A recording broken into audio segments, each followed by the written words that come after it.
Jordan Candlish is a men's embodiment coach, content creator, and a masculine leader, and has amassed over 500,000 followers online. And he runs retreats all around the world, and he's been nomadic all around the world. And after working in a corporate job, moving his way out and finding what is truly passionate to him and maintaining a healthy, high-quality relationship, moving through all the struggles of business and relationships together, he helps high-performing men lead lives filled with love and integrity. So welcome to the show today, guys.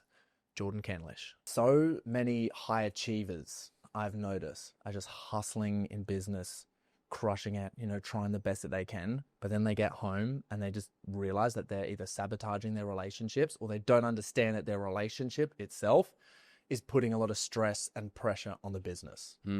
Talk to me about that. Well, if your relationship is not working harmoniously and you're running a business, I'm sure we can all attest to how kind of hard it is to stay focused, productive, creative. Because especially for men, the relationship will suck so much energy out of you if it's not flowing, if you guys aren't in communion. Bro, how do we know? How do we tell that that's happening? Because when I think about some relationships that I've had, I'm like, I was in it, but I was so unaware that it was actually draining my energy. Well, that would be the point to start off with, right?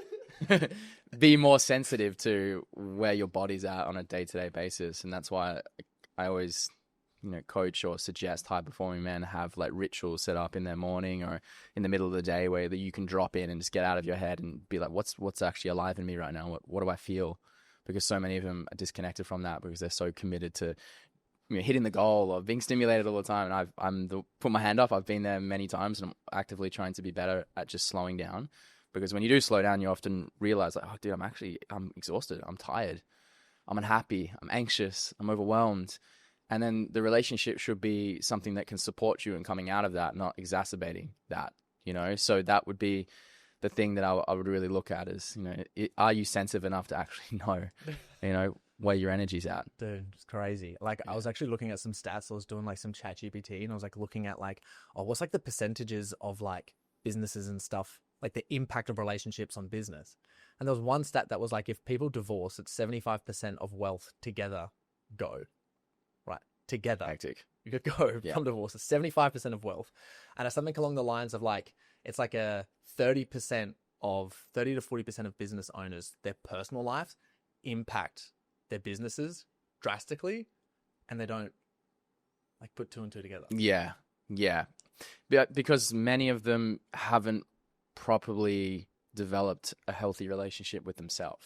So if your relationship with yourself's dysfunctional and your relationship with your own body is dysfunctional and you're not spending time listening, if you're not spending time nurturing and being gentle and actively cultivating that healthy feminine energy internally, then you're going to have an unhealthy relationship with the external feminine, be it the women in your life or, other things that are related to sensitivity and feeling. So that's where the mother wound comes in for a lot of guys. And then obviously we know a lot about the father wound for high-performing men, which often shows up as that lack of boundary setting around their work, always being driven to want to achieve something external to prove unconsciously sometimes to prove that, hey, look what I can do. Look how worthy I am of love. But until you get underneath all of that, then you're kind of just running on this hamster wheel, looking for love in all the wrong places, Man, what happens in regards to relationships when men are in this state and they don't sort of realize, that it's happening, and they see the impact on them impacting their woman? And then, because I've been in the position beforehand where it's blame or taking it out on business, I want to work more. And then there's the women always reflect what's going on for you internally. What do you usually see as the most common at the moment? Well, if a woman's not emotionally supported, she can be financially supported, physically supported, but the big one that most of these men miss is the emotional support. If a woman doesn't have that, then unconsciously or either consciously, she's not going to feel safe enough to fully open and flourish like a flower that just opens in the sunshine and then it just provides all this radiant beauty in its environment. If a woman doesn't have that, then the man is missing out subtly on what she can actually provide for him. Yeah. And then all of a sudden there's just either the spark starts to fade. All of a sudden you feel like you're with a roommate rather than a passionate lover. So I feel that's a big indicator. Where is the passion in your energetic exchange still there? Because that's usually the first thing that dwindles. Sometimes it's the woman that loses it, sometimes it's the man that loses it. But that would be a great kind of mirror to measure the health of the relationship. Are you still wanting to just fucking get after each other and make passionate love? Obviously not every day. Like, you know, you're gonna have days where you're grinding or you're putting in extra work and that the energy's not going to be there. But a few times a week, a couple of times a week, or even in between moments, that spark should still be there. Interesting. Yeah. What like led you to learning this specifically, like in your relationship? Like, where was it when you were like, shit? Or moments for you when you're like, you know, I got to work on this and learn this. Otherwise, like, yeah. Many moments. Yeah. I just think it was a path that I feel like whenever you become a coach or you're doing this kind of work, the path finds you and you just kind of realize, oh, actually other people are struggling with this a lot.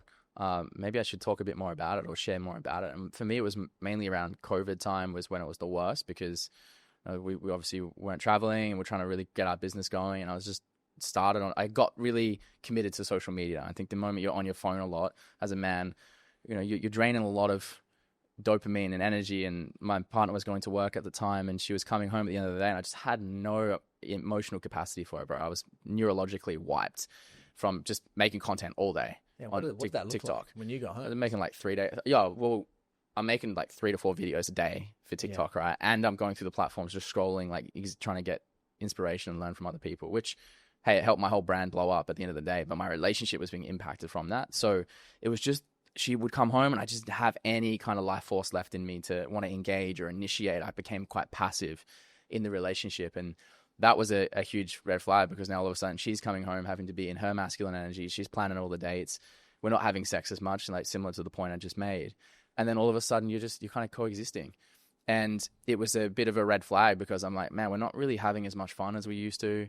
You know, we're kind of losing that joy and that playfulness. And I could see she was losing some of that in the relationship too. And there was many moments throughout that period where you go, fuck, I got to be better here in this area. And then there was a moment a couple of years ago when actually last year, the start of last year, we had 3 months apart from each other. She was traveling and doing her thing, and I was back home in Perth doing my thing. And often when you're on your own as a man, you get a lot of time to reflect and go like, yeah, how can I be better in this domain? And I got all these insights, man, because she realized she was having so much fun without me. And she was like, hard as well? Yeah, dude, it's so hard. I felt like a lot of shame, because I was like, I feel like I'm failing her as a partner. Like, she's realizing that she's not feeling that same joy and fun around me, and she's having that with these other friends she's hanging out with. And it came back to a lot of these things that I was missing, these simple little things that I was kind of missing the mark on. And it kind of re-inspired me to want to like be better in this area. And that's when I kind of shifted and realized that a lot of men are falling into this trap too. We miss it. We're just so gung-ho on our goals. We go, oh, we've actually overlooked some of those, like watering a plant. You know, you forgot to water the plant of your relationship, and all of a sudden the leaves start falling off and you're like, fuck. And then before you know it, I was lucky. I caught it before it was too late. But a lot of men, the plant fully dies, the relationship fully dies, and when the woman closes her heart and the love's gone, catch you later. It's gone. Yeah, bro, I hear you so much and like relate to that too. Especially when I think a lot of men can relate to being in the position where you're trying to work and hustle as much as you can for her and for your family and for like the future and all the rest of it. So like your whole mind is just focused on that. We can get overwhelmed by the stress and it's just pressure that we put on ourselves. And sometimes you realize that we're doing work, but we're just being busy, like looking at shit. And then it isn't until our partners are doing shit, like having fun with other people. And like, you can see that. And then you're like, oh, she's not having fun with me. And then just sucking the life out of you. Being like, yes, I have to change. Yes. Yeah. Agreed. Well said. But we need those wake up calls as men, you know, and I needed to have that wake up call in my relationship for it to go to this next level now, where, you know, we're more passionate and connected and, you know, having the most fun we've ever had, even after being together for 10 years. So it keeps going to these new levels where I'm like, wow, we keep asking each other, wow, I can't believe we still love each other more than what we first met. We're still more attracted to each other. I didn't even know that was possible. How did you create more attraction? Yeah, I just think through a lot of the breakdowns, you know, the breakdowns then become the catalyst for the next breakthrough in the growth of the relationship. A lot of time apart, you know, healthy tight space from each other has been really helpful, but the willingness to have really uncomfortable conversations that turn into, oh, okay, well, like, yeah, I want to be better for you. And both a commitment to wanting to be better in the relationship, not leaving or exiting and going into childish patterns, you know? Yeah, man. 10 years in a relationship, I can imagine just one as like the commitment level that you have as well is fantastic. But then, yeah, some of those conversations be wild. Can you give us an example of one?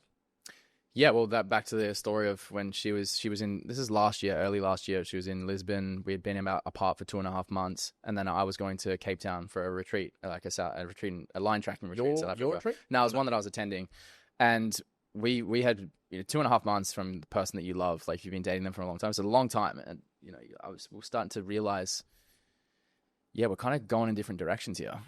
Yeah, it was one of those hard, moments where you look at the path that you're both on, and she was really happy, didn't want to really leave Lisbon. I had no inclination of wanting to live in Lisbon at the time, and that was the hard conversation, which is, what are we going to do here? Like, do you actually still want to make this work? And she was like, I don't know. And that's really hard, man, because I was in Australia, middle of winter, it's pouring down with rain outside. She's in European summer, partying, going to these festivals, and I'm just at home kind of going, this could be it. Like, this really could be it. So and then that was the catalyst for a moment where I kind of went out of the passive mode to be where the passive mode for me was like, oh, whatever. She doesn't want to make this work. Fine. Don't care. You do your thing. I'll do my thing. It's kind of like shut down. Yeah. It was like, all right, screw you. If you don't want to put effort into this relationship, I won't either. But that was the wake up call where I realized I needed to re-enroll myself and her into what does this next level of our relationship look like? How can I be showing up? Like, what are the areas that I need to show up better in? And then enroll her into the possibility of what our relationship can become through my changes, through my active changes, and taking some lead on that. So I called her up and she said, hey, no, we're going to figure this out. Like, I'm down. I'm committed to figuring this out. It's just going to happen. So you're coming to South Africa. I'm booking you a flight, and we're going to have we're going to have some real fun time out there, and we're going to make this thing work. And, fast forward 2 weeks later, we're in a hotel room in Cape Town, just, having that intimate time again. And I'm, again, enrolling her back into, no, this is what's going to be different in our relationship. I'm not going to fall into these patterns again. And, women want that, bro. Yeah. They want that. If you've still got an element of the aliveness left in the relationship, they want you to show, hey, I'm committed to being better for us, So that was a big turning point. Yeah. Last year. It was crazy. As you mentioned that, I remember this book that I read, and I can't remember what book it was, but it was one of the masculine teachers. And he was like, most men think that, your relationship begins like getting the girl. The hardest part is always keeping the woman. You know what I mean? It's always keeping, like, the amount of stuff you have to face of yourself, because they're going to like hold you to the higher standard to grow all the time, is just always going to be there. And that just, stories you were saying just reminds me of that. I'm like, good point. Gosh. Yeah, that's true. Because as each level goes in your own journey, there's going to be a new challenge that you have to confront in the relationship, like in business or like in your health. There's always these challenges where you're faced into the darkness. You're thrown into the darkness, and the relationships have these seasons and cycles like everything else in our life, because we're going through those changes. So knowing that, you kind of have to have a bit of awareness around some of these blind spots that might come up to be like, okay, I tend to fall into these patterns. So a lot of this is knowing yourself deeply, so that when you go into that downturn, you can catch it quicker, or at least communicate better to your partner, so they have some understanding of what you're going through, and they can help you come out of it, or you can help them come out of it. It's so true, and it's so much better than just pretending like it's not happening and not existing, because it's like real. I feel like a lot of men are just like, nah, that's not happening. As you were saying beforehand, shut it down, bottle it up. Like, that's what bottling it up is, right? Yeah. And you're like shutting it down, like pretending it doesn't exist. But dude, I am so intrigued as to what it was like for you personally when you started bringing fun back into the relationship, and the difference between, okay, quality of life, hustling, wanting to provide, grow, live like a lifestyle where you're like completely nomad and just nonstop traveling as well. And then being like, okay, because I can understand the pressure as well, right? Just in regards to traveling, to be financially saving, abundant, making sure this happens. You want to have this experience, go to this retreat. Like, there's just a lot of pressure. And then like, as well, with the amount of content that you put out, like, it's insane. And then all the clients that you've got to look after and support emotionally, mentally, and show up for those whilst traveling, that is like committed to, because it's like, let's learn the skill of that.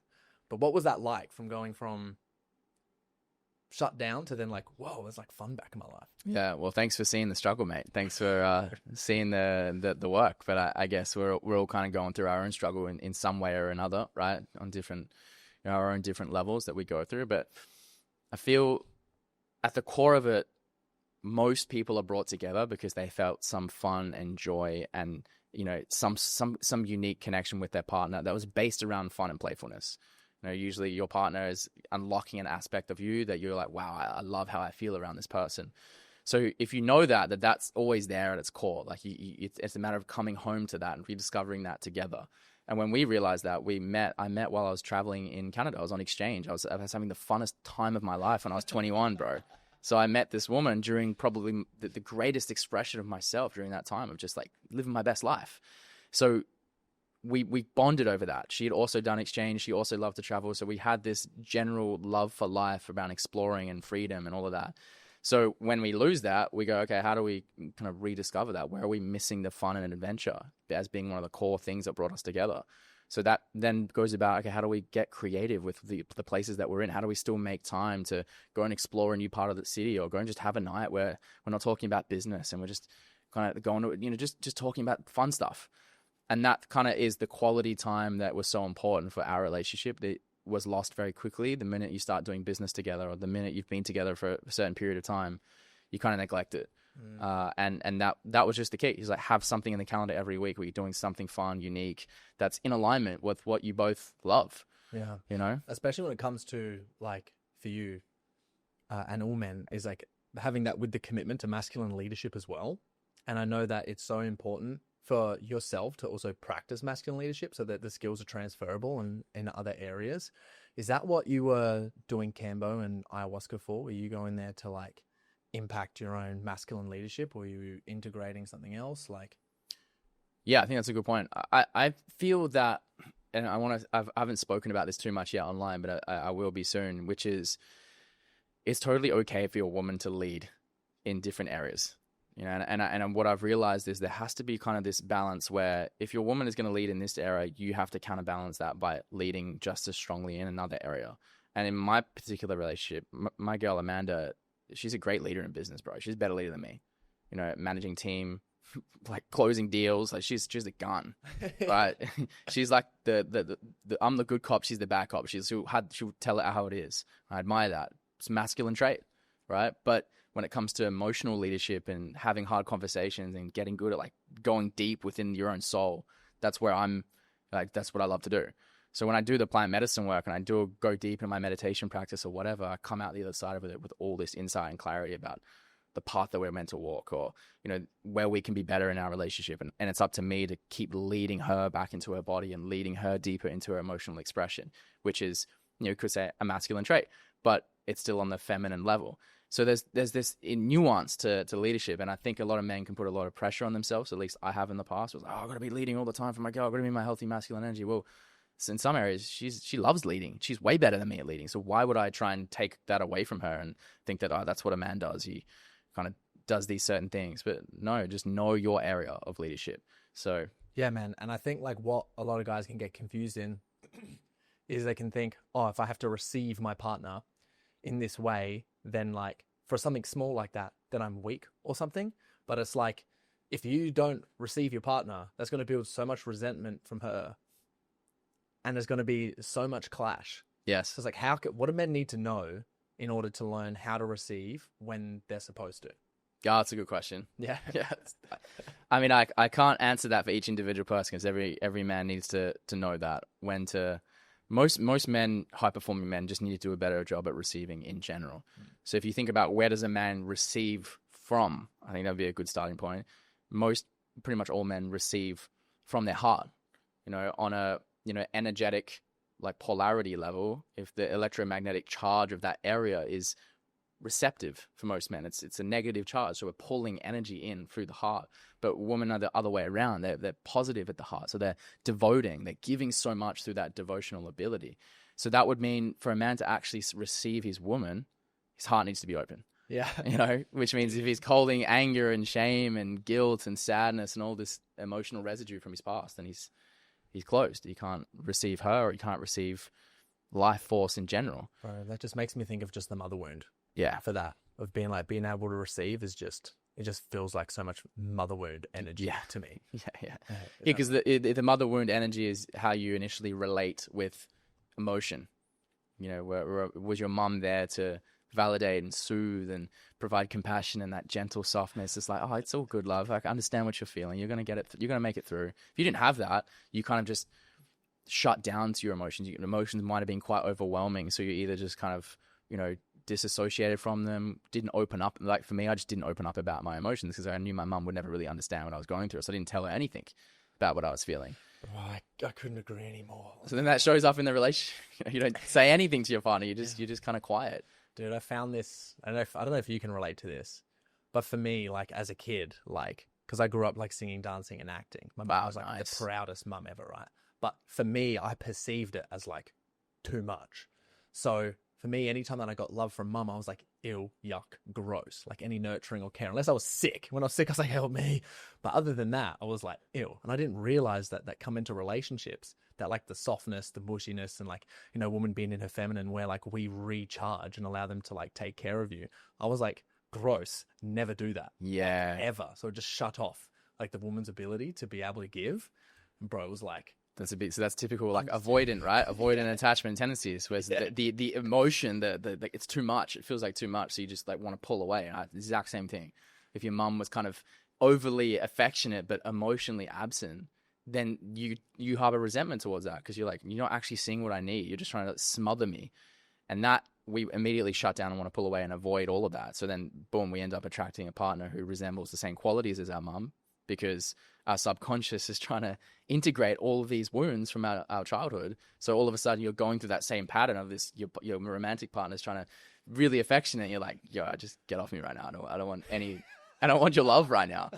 But if you don't know how to communicate that or support yourself and relax into those emotions, then that's where this dynamic shows up. Bro, I didn't even know it was a thing. Yeah. And then it would show up like, I remember even in business, like, when I'm like, as well, because I do healing for men too, when we're at retreats or like we're coaching, whatever it is, and someone's coming up and like, unless I'm and saying like they're giving so much gratitude and saying thank you in a way which is so intimate, and unless I've been pre-warmed up and I can receive it, I'm like, this is like gross. Like my nervous system goes, I'm like, I'm trying, open. It's so funny when you're back in Australia, at least for me, because I can tell by the way someone hugs how good they are at like receiving love. You hug your dad, right? You give your dad a big warm hug. My dad's so like tense and like struggles to really embrace me properly, and like a lot of men back in Oz who have that wound are the same. They're super awkward around affection and love, especially from other men as well. So it's a process of softening. Right. All right. So I'm gonna go hard on this one in terms of the body, retreats, biohacking, like supplements, exercise, meditation. Like, what is it that we can do to be able to heal this so that we can show up as a better leader and aware it? Because one thing that I know is like the best leaders to me, like when I see like genuine, like amazing leaders, is they always have like they could just receive so well. And every time like I meet them or meet someone who's a really good leader, like I met a really big like influencer, and he's a really good leader like not too long ago. And I was like shaking his hand. He just had this massive amount of presence, and he just like held eye contact for a long time and just like real shook my hand. And I was like, you're a G. Like, you're a G, and you know how to receive, man. I can see why everything's working so well for you. That's good. Yeah, that's really good. I think it comes back to how well they really know themselves on that emotional, energetic level. Again, the plant medicine work is one way of showing you those deeper paths. But for me, it's been like meditation and yoga and spending lots of time in contemplation and knowing myself and clearing a lot of the emotional layers. Because you can do all the biohacking and mindset work and all of that till you're blue in the face, but if you haven't cleared those heavier layers and knowing how to actively express your emotions in a healthy way, that will block you up more than anything else. I'd love to hear a story of one that you had to like, there was emotion that you knew had to come up, you had to process it and heal it, and you were just like, whoa, insight, embodiment achieved.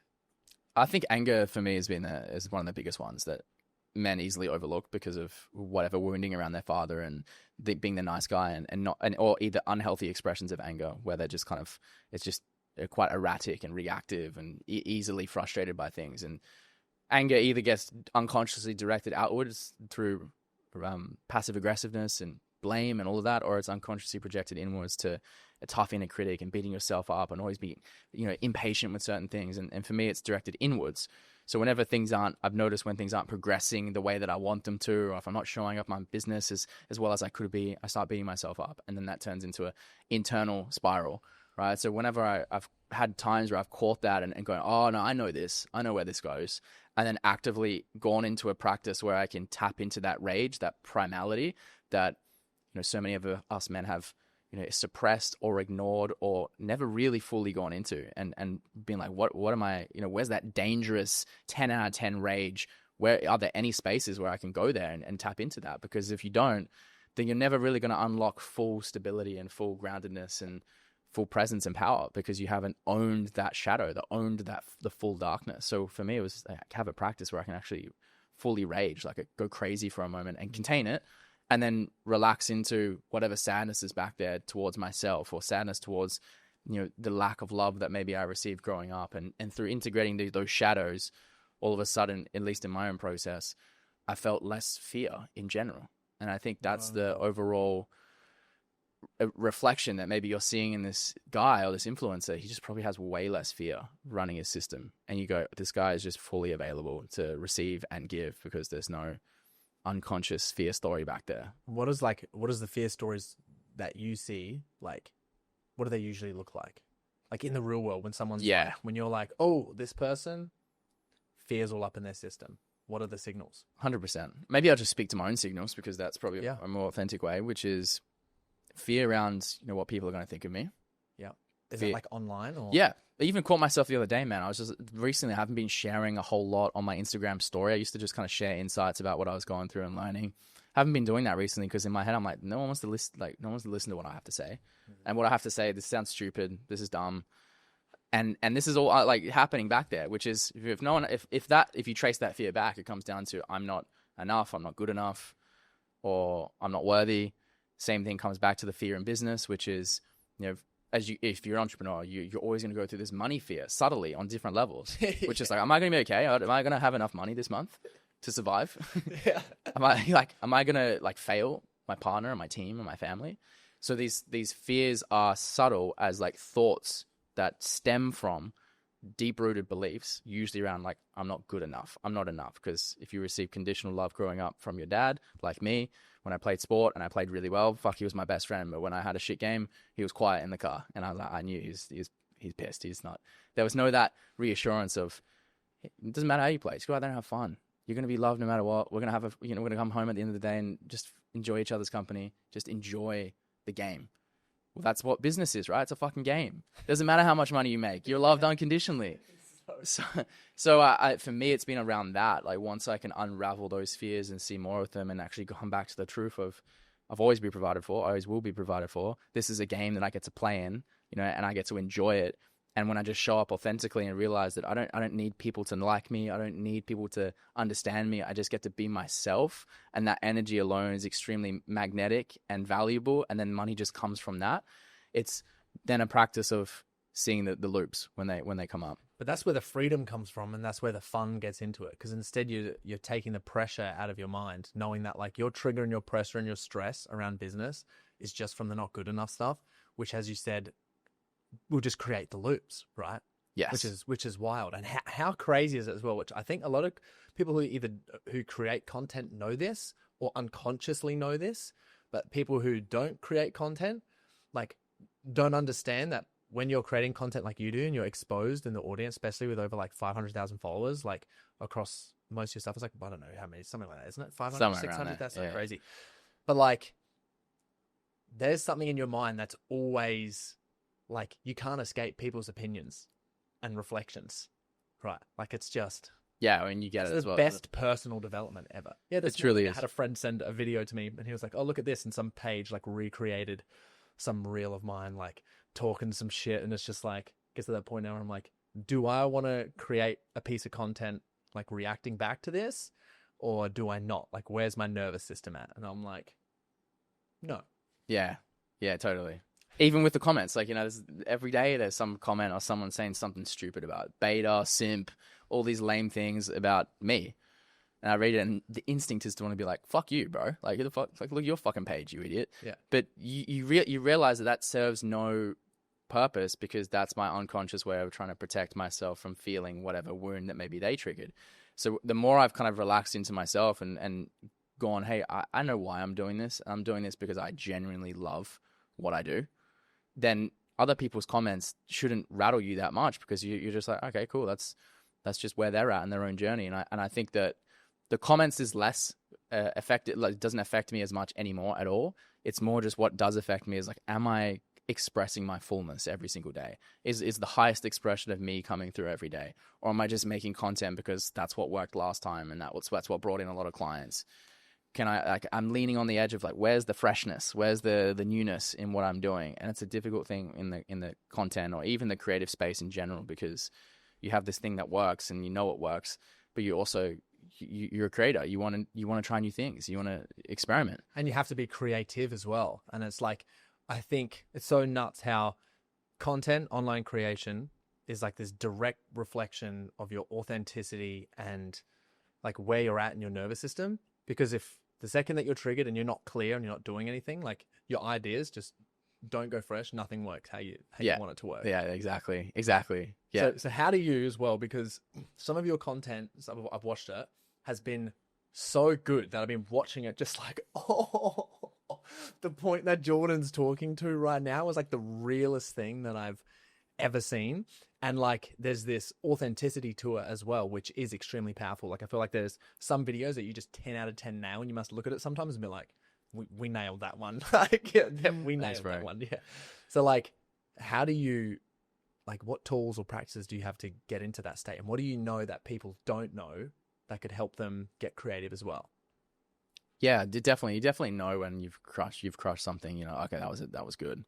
But on the videos that we're making, there's obviously many different layers and elements to it, like between the script, how we film it, where we film it, and then the whole post-production side of it. So I guess the skit content is its own beast in a sense, but you can have viral content just through speaking directly to the camera, and the right words and the right tonality can unlock something in people. So there's the point I think you're getting at is, how do you open yourself up in a way to receive an idea, to channel a piece of inspiration, and then package that in a way that's going to impact, you know, the right people that you want to connect with. And I don't think there's any consistent formula of doing that, unfortunately. For me, it really is learning to orient.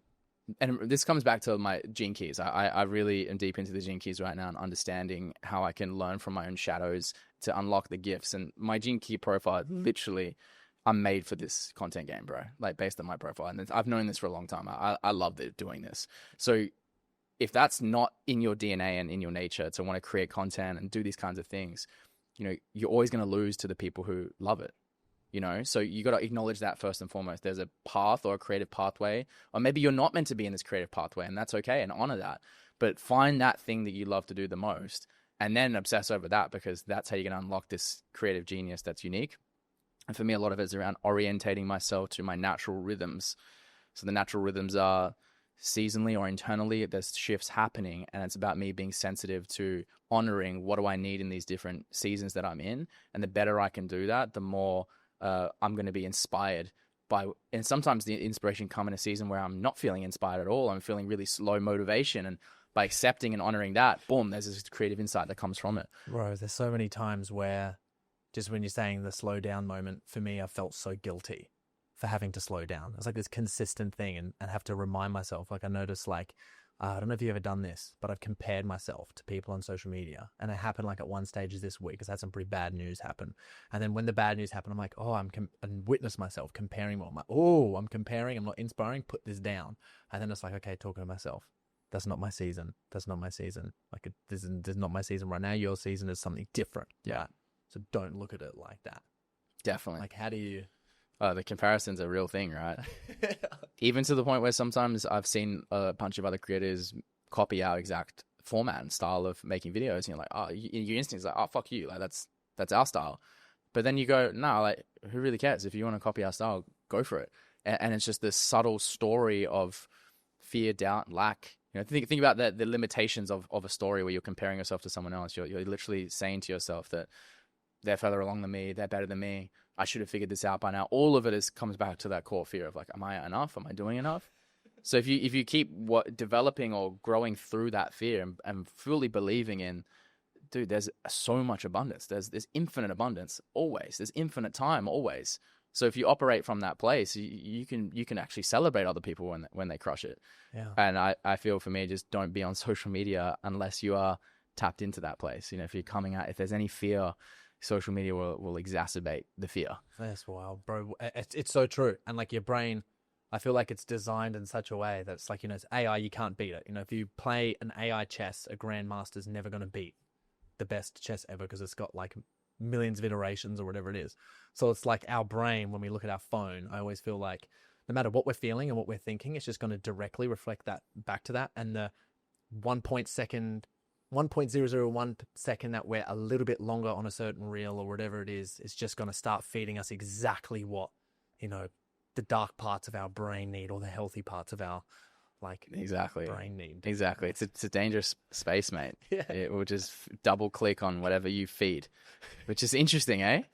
Dude, really interesting. It's crazy for like having a direct reflection of what's going on inside your brain. Sometimes I look at my feed and I'm like, okay, what's going on? I'm like, oh, it's here because I'm going through it. I'm like, okay.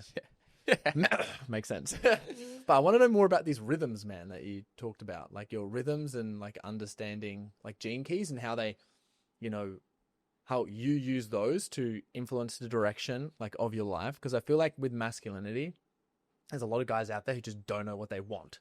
And a lot of my work specifically that I've done on myself has just been getting clear on what I want, big things and small things. And I'm like, if I don't know it is what I want, then it's always going to feel like I'm not progressing towards anything. Yeah. So can you talk to me about how all of that sort of fits together? Yeah. I feel for me, it comes back to the sensitivity piece, which is being slow enough and clear enough to sense what's this particular season of my life needing, you know, and understanding, because dude, most of it actually is outside of our control. Most of it is a natural rhythm that's, you know, governed by this divine force that moves the planets and the stars. Yeah. So what would like a rhythm like for you if you were like, oh, I'm in this rhythm right now? Like, what would that sort of look like? How would your brain picture? Well, it's literally about to happen. I'm about to travel to the complete other side of the world and go back to Bali and back to my home, which is now they're moving into external winter. So there's literally less daylight.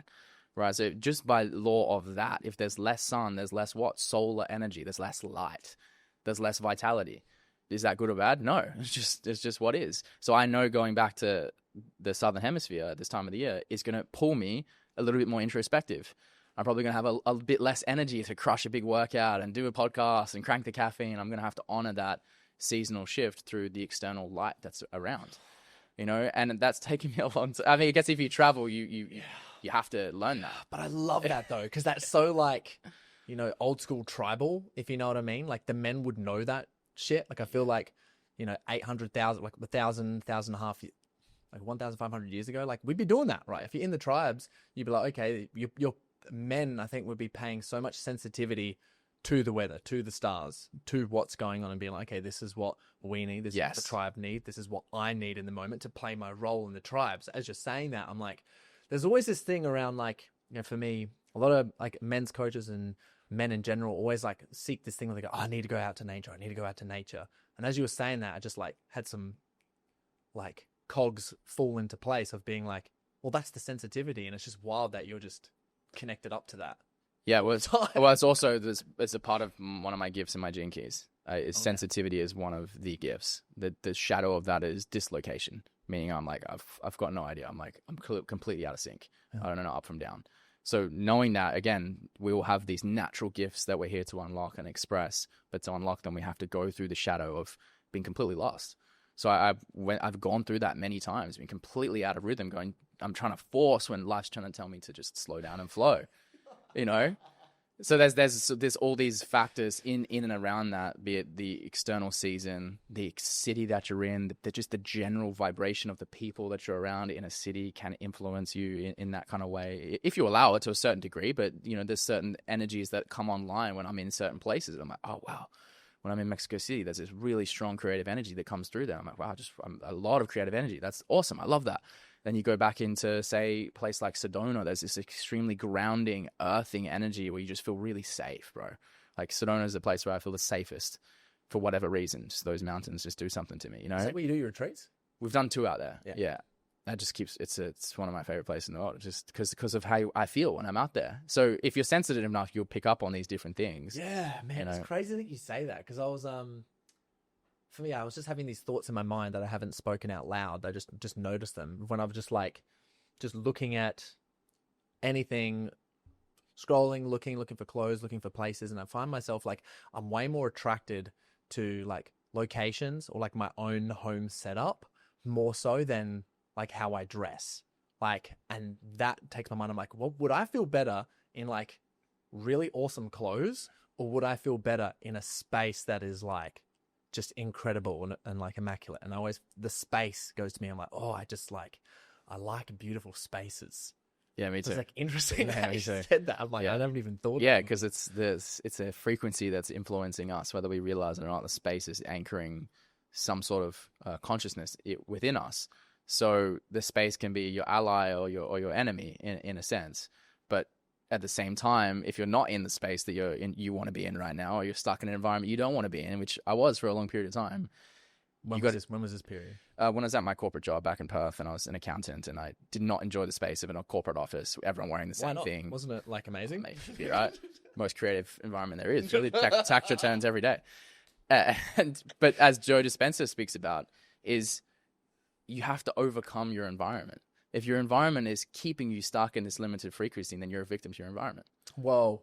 So I had to overcome that to be like, no, like, can I allow this environment to feed into my vibration by breaking any resistance to it?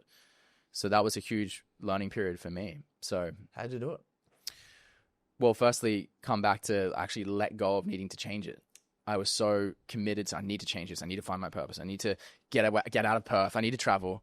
When I just stopped and be like, how about I just like let go of that desire? You know, like there's a Buddhism says that desire is the root of all evil, right? But in a sense, desire is actually just, you know, if you have resistance to your situation, no matter how much you desire something, your resistance will block it from happening. So I kind of just let go of the resistance to being an accountant and just said, hey, you know what? How can I enjoy this? How can I find absolute fulfillment in what I'm doing right now? And when I did, I met some of my best friends. All of a sudden, I had all this space open up around my work, where I was working on my business in my downtime. And then I would just appreciate the train ride to work and the sun, the beautiful weather in Perth. And then bang, like my vibration goes up, and then the opportunities to leave come. Bro, I had the exact same story, eh? Yeah. Like I was in organizational development, working in an office. I felt the same thing. But I was like, when I first got in there, I was just like, oh, hell no. I got to, like, how can I just enjoy my role as much as I can? And they ended up just giving me all this freedom that I could do whatever it is in my role. And then I started going like part-time and working like on my business. And it was the same thing when you said the train. Yeah. I'd be like on the train, like just like listening to Dostoevsky or reading Dostoevsky, listening to Jordan Peterson and shit. Just having like it's the same thing happens. Yeah, I'm like listening to all these personal development books. I'm going, dude, I get to learn and grow, and I'm just in this beautiful environment. It's a tough life, eh? Us in Australia out here, and the best weather and the best beaches. I'm like, oh fuck this, I want to leave, like, dude. We just have to shift our perception and appreciate what's around, rather being an expectation, be an appreciation. Boom, you're in a completely different frequency. Yeah. Do you think about it now and think like, man, that was actually amazing? Oh my gosh, yeah. Oh my gosh, the most transformative time of my life. So much energy was coming through me, you know, and you need that. I feel that, bro. I got goosebumps just thinking about that. I reflect on that part of my life regularly, of just being like, I was so locked in and I was feeling like there was this like ball of energy that was just getting ready to like launch a rocket ship. Yeah. Yeah. It's great, like, you know. really, yeah. It's just it's a beautiful phase. Yeah. There's also a developmental phase as men. We go through that kind of prince knight phase as we're moving towards this king phase. You have to go through that trial experimentation in many different areas. Yeah, it's wild. So how did you go from that to then being in the position and noticing that there's different levels of stress and seasons, when it's like, I'm running retreats for men, I'm supporting a men's emotional growth? Yeah, I feel because when you start traveling and moving around and being in different environments, you obviously have to learn to navigate and be fluid and flexible with what's coming up. And I think it just came back down to how I was structuring my day a lot, because I realized that there's some periods in my life where I like training a lot. I like getting really jacked and, you know, getting after it and working longer hours. But then there was some periods where my body really didn't want that. I just didn't have the same vigor and energy. So the moment I went against that, all of a sudden content felt like a chore, getting clients felt like a chore, and I lost the fun. So the anchor point for me was, where's the fun? Where's the play in what I'm doing? And sometimes in the moments where it doesn't look like I'm doing a whole lot of work on the external, but there's all this energetic shifts happening where clients were just flowing in and retreats were getting filled because I was barely doing anything. But then the inverse happened, bro, where I was trying to fill a retreat and trying to do all this stuff and make content every day and get all the marketing campaigns around. I'm trying to do. It wasn't coming from the right place. The retreat doesn't fill. And you're just like, what the hell? We're doing it in the same spot. Why is this one so hard to fill up? And it's all energy. It's all that authentic magnetism that comes through when you're in alignment. Bro, what do you think for you in terms of area, like the most magnetic you was like in the world, and what was like paint me a picture of what that looked like for you in terms of like the energy? Because my goal is to be able to, like, I want to see what that's like and give like people who are listening like an idea of being like, oh, that's possible. That's what that looks like. This is how I know synchronicities are happening and I'm in flow. Well, in terms of like a city and a place. Yeah. I think it also depends. For me, it's also been who I've been with. Yeah. You know, in that time as well. So Austin is very much like that to me. You know, even right now in this particular season, it's quite magical. The portals that open up where people are coming in from left, right, and center to support the mission that, you know, we're trying to do. You know, I've also, you know, just gone into business with a really close friend who you're going to have on the podcast today, when I'm around someone like him and we are feeding off each other's energy, there's this constant creative ideation that's happening. And then something about this place, mate, like when you say, oh, we'd love to meet a person like this, or we kind of need a advisor in our business in this way, they just show up like so quickly. Because it's just the frequency out here is so high because of the people. But then from a creative standpoint, you know, like I said, Mexico City has something really special and unique. Where is Mexico City? Is that in Mexico?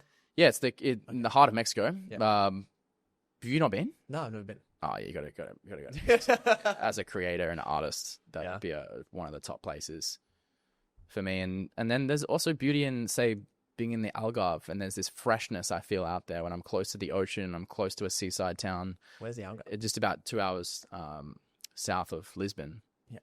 You know, you just have that real pure energy that allows for a different kind of creativity to come through. So it really depends on where I need to be in that particular season. You know, I've just obviously done the ayahuasca recently through March to April in Europe. So we're in Spain and Portugal, integrating there. And I realized, and I reflected back on the last kind of few years of my life, and I realized that around March to April, there is a huge kind of breakdown that tends to happen internally, where what was working previously, like you've just come out of a summer, like at least for us in the Southern Hemisphere, there's a huge summer that's just happened. Around March, there's usually a breakdown. You kind of go into this period of like something's changing, things no longer feel in alignment. So now knowing that awareness, every March is where I want to kind of like schedule a retreat. I want to be in my own process during that time and allowing space for like a retreat for you. Myself. Yeah. Be it ayahuasca or a Joe Dispenza retreat, or maybe just being in nature and in an environment that's supporting the breakdown for something new to emerge. I don't want to be in cities during that time. I just love the awareness of knowing like what your body, your soul, your path, and your mission needs, and understanding it so that it's like, you know, you're giving the most fertile soil for yourself to allow yourself to like really grow, back to the plant analogy, so that it doesn't die. Yeah. But the analogy of whenever I'm in Toronto or somewhere in the North America and in the north, the plants literally die for 6 months of the year. It's fascinating because it wasn't like that where I grew up in Perth, Western Australia. It's just kind of dry, and you know, there's not a lot of life force in general. You don't see these obvious seasonal changes, but the plants die for 3 to 6 months during that winter period. There's no life on them, but then all of a sudden, boom, bro, summer comes around. This whole place is vibrant with life, and you go, where do they go for that? Where do they disappear to during that time? Well, they're behind the scenes, transforming and evolving and shifting, and there's things happening beneath the surface that you don't see. It's crazy. It's wild. When we're like that too. Yeah. So I think you got to honor it. You're so you good. have to honor it. Yeah, well, you've like inspired me with that. Like, it just makes so much sense, because it's like, you know, if you're not paying like attention to the energies, that's when you just get caught up in the bullshit. Yeah. That's when you just get in that busy, productive, just, just that grind of the daily thing happening again and again. And it just feels like, why is some sustenance leaking out? And then you choose the wrong relationships or you attract the wrong things that try to serve you. Like, I also remember someone was telling me that, a lot of your energy gets based off the land as well. Yeah. And because Australia is so like bushfires are such a common thing, like in Australia, it's like you have to intentionally, because plant life's just there. And I grew up in Adelaide, so very similar climate to Perth. You're going to have to burn shit, but you have to intentionally burn shit. Wow. And I always found myself when I'm growing in Australia that I'm like, why do I have to own this thing again and go through this and go through this transformation? But whenever I'm like anywhere else, where it be like Bali or Japan or, somewhere in the north, like getting close to the northern hemisphere or the equator, it's like there's just a different energy every time I go somewhere. Yeah. Yeah, I'm glad you pick up on that as well. It's fascinating. It is really fascinating. And I really get it around Austin as well. Because even last time I was just like, okay, season of my life, I need to be in this place. I think I'll always be coming back here for particular chapters, and I'm sure you will as well. Yeah. Because the people who I'm around trumps anything else, in my opinion. Oh, dude, I could be in the fucking deserted desert but when I'm with my best friends, let's go. It's just gonna be great. I love it. I just have so much fun. Yeah. Well, let us know, man. What retreats have you got coming up? Are you running any programs recently? Like, where can people go and like jump on board and get involved with whatever you're doing? Yeah, well, it's been really fun, man. Conversing with you, it always is, and really honor and see all the work that you're doing in this space too, because we just need more of it, and really looking forward to doing something together in Australia really soon. But for me, it's mainly North America right now, which is Ontario in July is the next men's retreat specifically. And then in October in Cape Town, South Africa, will be more of a health and wellness focused retreat for men and women, where we're going to be in a really special spot in Table Mountain and talk about energy of environments. That was a place that I felt something that I hadn't felt before. What was that? What'd you feel? Combination of strong, so the Sedona strong mountain energy combined with that ocean energy of being close to water had something unique that I hadn't felt. So there's a few places in the world that have that, Rio and Cape Town, and I was like, dude, we got to host a retreat here. This is the spot. So yeah, I want more people to go to South Africa, because as an environment, that Africa in general for me is it's pure, man. There's purity on a different level. You can feel it in the people. So yeah, that's going to be in October. Dude, wow. And all the links will be in the show notes below, everyone. Jordan, thanks so much for coming on to the show. Thanks, brother. Appreciate it, mate. Sick. That was great.